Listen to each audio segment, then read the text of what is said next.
diagnosis, and you're just ranting. You're being obnoxious. Can you stop?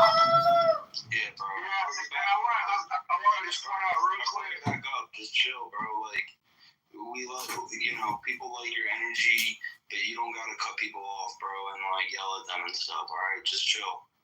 At minimum, I'm just giving you advice, bro. At minimum, I'm just giving you advice. Because I'm never going to run for office, but I'm going to do what Augusta does. I'm going to sit in the background of people that are intelligent and smart and are capable of handling this fight and playing the game. I'm going to help be there to support them. One, they don't know everything. So you have to help them by being a public servant, by just giving information to your elected officials. If you don't send them stuff, expect that they don't know about it and have never been informed about it. All right? Don't think that they just know stuff and people are just telling them this information. You have to actually get out and hand this information to them so they physically know it. Whether they read it or not, that's another thing. And I'm going to let Jennifer go. I'm going to land my plane there. Thanks, Rance. Appreciate you.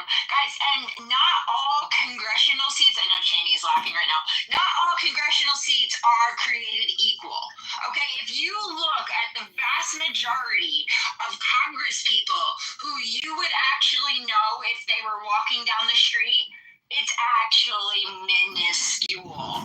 Okay, there are so many Congress people who will fade into the background, who we will never know their names, they never passed a bill, they never got anything accomplished, yet we are still trying to expand resources into these places where if we just change our approach to things and actually put resources on the congressional seats that make a difference while in Congress, right? And instead of having people tall like a Paul Gosar or an Andy Biggs or one of those who we know will never vote against us, they are staunch conservatives, take those people who are going to call those offices and let's have them call the people who are actually on the committee, who are actually making the decisions, because right now we are giving these people way too much like we're being way too lenient on them, and we're acting like they're all created equal, and they're not.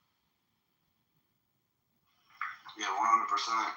I mean, this shit does cost a fortune, if you want to do it right.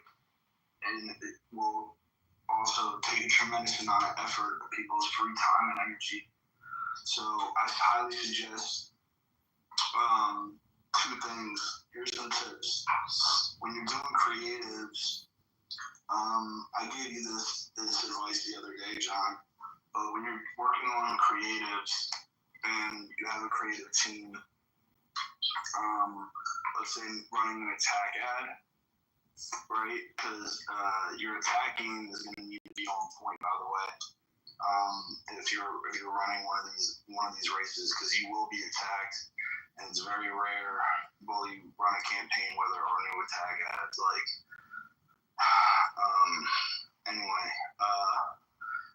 So making your opponent a black and white photograph.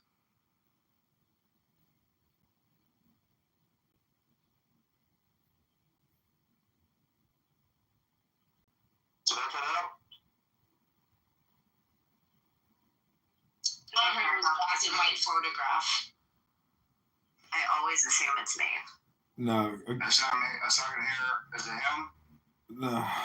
He's in the Matrix or his phone cut off. But yeah, I always swipe left when I see a girl with a black and white photo. Anyway, I wouldn't add that to your campaign slogan if I were you.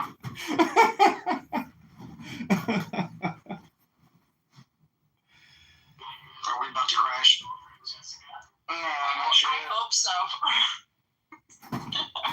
Listen, I wanted to say what the former Jennifer, what you were saying about what Republicans do to Republicans when they run, you were spot on.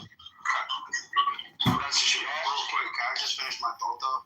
So, sorry, my wife called me. She's on her way home, so I'm gonna have to log off in a little bit anyway. But while I got you here, here's some advice.